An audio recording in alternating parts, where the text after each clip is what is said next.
नमो नमः। मैं माधुरी मिश्रा और आज मैं आपको पढ़ाने जा रही हूँ संस्कृत। कक्षा 6वीं की संस्कृत बच्चे प्रवेश कर चुके हैं कक्षा 6वीं में। तो सभी बच्चे हाथ जोड़ लें। हम माँ वीणा पाणी को नमन करते हैं। या कुंदेन्दु तुषारहार धवला या शुभ्रवस्त्रावृता या वीणावरदण्डमण्डितकरा या श्वेतपद्मासना या ब्रह्माच्युतशङ्कर प्रभृतिभिः देवैः सदा वन्दिता सा मम पातु सरस्वती भगवती निशेषजाड्यापहा। गुरुर्ब्रह्मा गुरुर्विष्णु गुरुर्देवो महेश्वरा गुरुर्साक्षात् परं ब्रह्मा तस्मै श्री गुरुवे नमः। मूकं करोति वाचालं पङ्गुं लङ्घयते गिरिं यत्कृपातमहं वन्दे परमानंद माधवम। सभी बच्चे सामने हाथ ऐसे करें, बोले कराग्रे वस्ति लक्ष्मी कर मध्य सरस्वती कर मूले तु गोविंदम प्रभाते कर दर्शनम। ओम शांति शांति। तो बच्चों आज हम संस्कृत पढ़ेंगे। हम बहुत ही सरल विधि से आपको संस्कृत सिखाएंगे जिससे कि आपको बन सके। तो सर्वप्रथम मम नाम माधुरी मिश्रा अस्ति। मम नाम माधुरी मिश्रा अस्ति। अगर आपसे हम पूछेंगे कि भवतः नाम किम, पुल्लिंग में इस्तेमाल होगा कि भवतः नाम किम, तो आप भी उत्तर देंगे कि मम नाम सुरेशा, मम नाम दिनेशा। ये पुल्लिंग में ये बालक के लिए काम आएगा। और अगर मैं आपसे परिचय पूछूंगी आपका कि भवत्या नाम किम, तो ये बालिकाओं के लिए उपयोग में आएगा। स्त्रीलिंग में भवत्या नाम किम, तो आप उत्तर देंगे, बालिकाएं उत्तर देंगी कि मम नाम रेखा अस्ति, मम नाम गीता अस्ति। इस प्रकार से हम परिचय का ये प्रथम प्रकार हुआ। तो आइए परिचय का प्रथम प्रकार और लीजिए। मैं पाठ 1 आपके वंदना पाठ आपके विषय में सम्मिलित है। पाठ 1 वंदना। तो वंदना पाठ भी श्लोक हैं और इस श्लोक को अगर हम गायन के माध्यम से पढ़ेंगे तो वो ज़्यादा अच्छे से बनेंगे। सरस्वती महाभागे विद्या कमललोचने विद्यारूपे विशालाक्षी विद्यां देहि नमस्तुते। हे महाभाग्यवती, ज्ञान रूपी कमल के समान विशाल नेत्र वाली ज्ञानदात्री सरस्वती, मुझको विद्या दो, मैं आपको प्रणाम करता हूँ।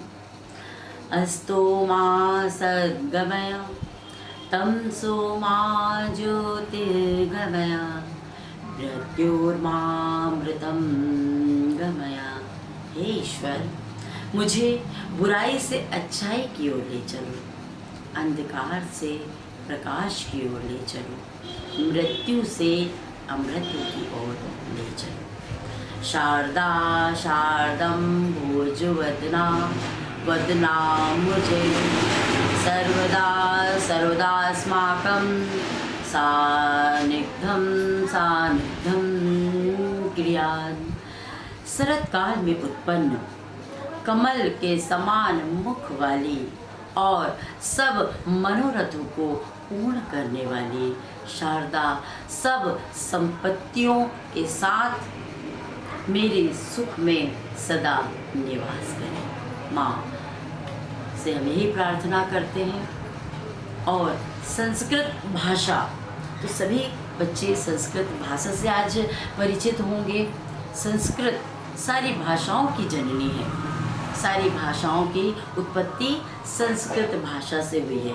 तो बच्चे अभी लॉकडाउन के समय आप सभी रामायण देख रहे थे। तो रामायण किस भाषा में लिखी गई? रामायण संस्कृत भाषा में लिखी गई। और रामायण को किसने लिखा? रामायण को वाल्मीकि जी ने लिखा। हम सभी ने अभी रामायण देखी, वाल्मीकि जी को देखा। रामायण जो है हमारा सबसे बड़ा महाकाव्य जो है वो संस्कृत भाषा में लिखा गया, ये हम सभी जानते हैं। तो संस्कृत भाषा जो है सारी भाषाओं की जननी है। जिस प्रकार की एक वृक्ष होता है और उसकी जड़ कितनी मजबूत होती है, जड़ संस्कृत है और जितनी भी शाखाएं हैं वो अन्य भाषाएं हैं। सारी भाषाओं की उत्पत्ति जो है वो संस्कृत भाषा से हुई है। पंजाबी भाषायां जननी संस्कृत भाषा अस्ति, आंग्ल भाषायां जननी संस्कृत भाषा अस्ति, राजस्थानी भाषा, कन्नड़ भाषा, तमिल भाषा, अतएव सर्व भाषाणां जननी संस्कृत भाषा अस्ति। अतः सभी भाषाओं की जननी जो है वो संस्कृत भाषा है। तो सभी को संस्कृत बोलना चाहिए, संस्कृत भाषा का उपयोग करना चाहिए। देखिए सारे बच्चों को मैं एक पुष्प दे रही हूँ। प्यारे से सारे बच्चे हमारी संस्कृति क्लास में उपस्थित हुए हैं।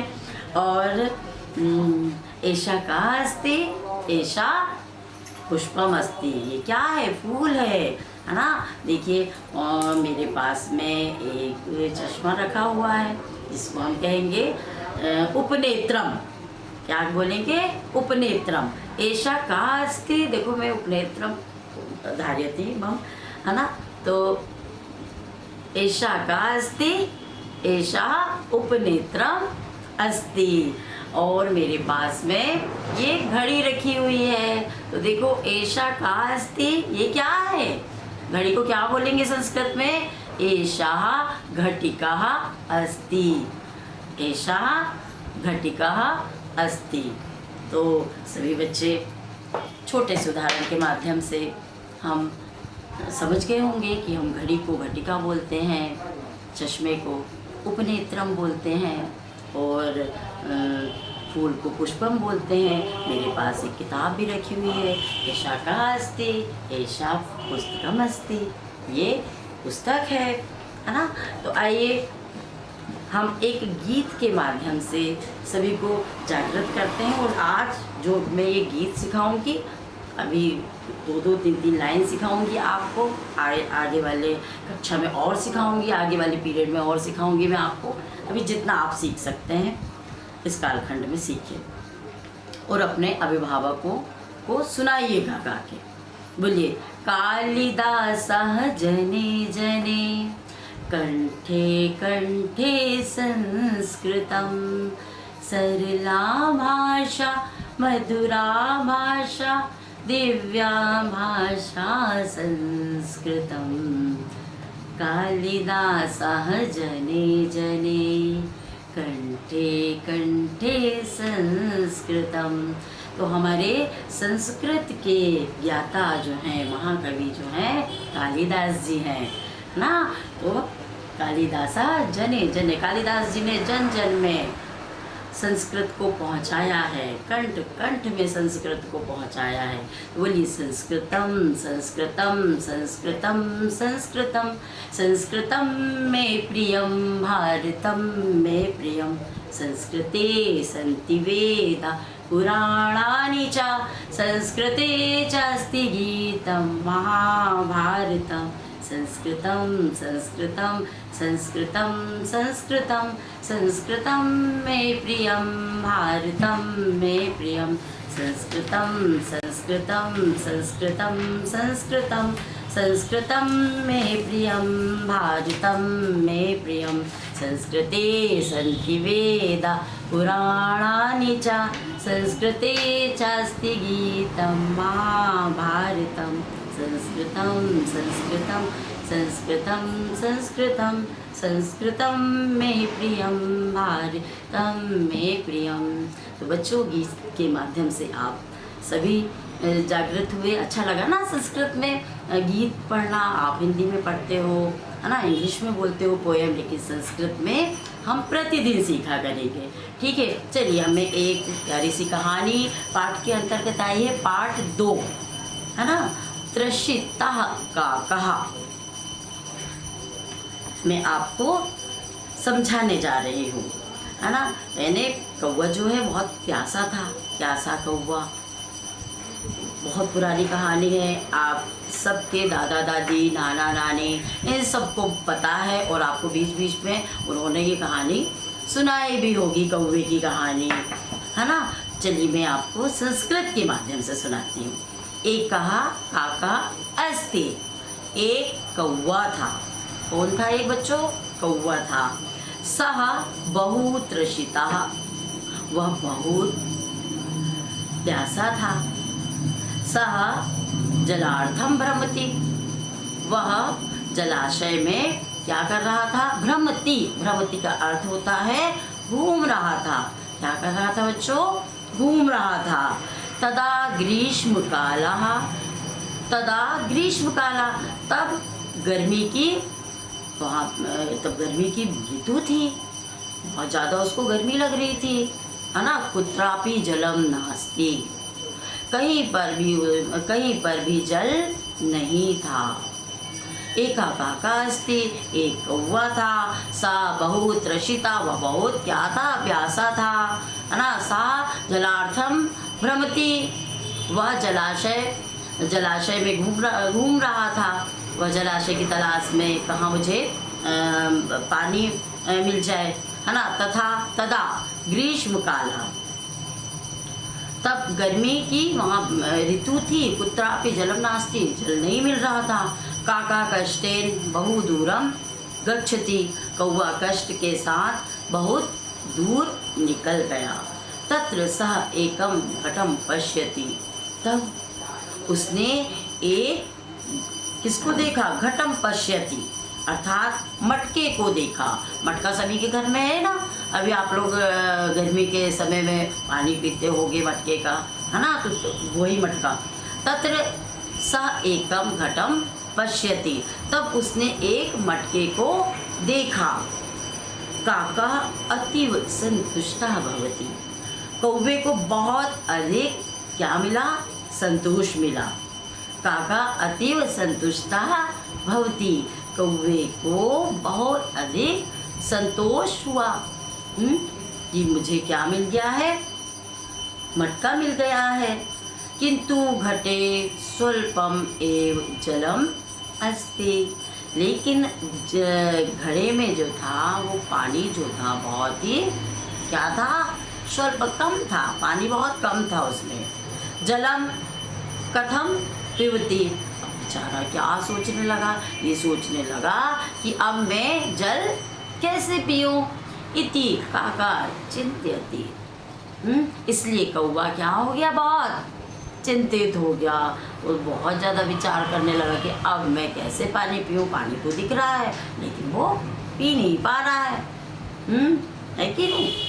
सह एकम उपायम करोति, संस्कृत समझ में आ रही ना बच्चों आपको? सह एकम उपायम करोति, तो फिर क्या किया उसने? उसने एक उपाय किया। शिलाखंडान आनयति, है ना, कुछ बहुत सारे उसने क्या किए? पत्थर इकट्ठे किए। हाँ, पत्थरों के कुछ उसने टुकड़े लाए, शिलाखंडान अर्थात पत्थर के टुकड़े को कहा गया है शिलाखंडान। आनयति, सब जगह से उसने छोटे छोटे कितनी मेहनत की, पत्थर के टुकड़े इकट्ठे किए।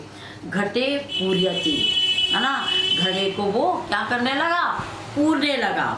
जब वो पानी छोटे पानी में घड़े को डालने लगा, कंकड़ डालने लगा, उसमें पानी क्या होगा? उससे ऊपर आएगा ना। तब क्या हुआ उसके पश्चात? जलम ऊपरी आगच्छति, तब क्या हुआ बच्चों? जल ऊपर आ गया। काका संतोषेण जलम पिबती, काका कौवा जो है बहुत ही संतोष के साथ जल को पिया और अपनी क्या किया? उसने प्यास बुझा लिया, है ना। बच्चों समझ में आई ना कहानी?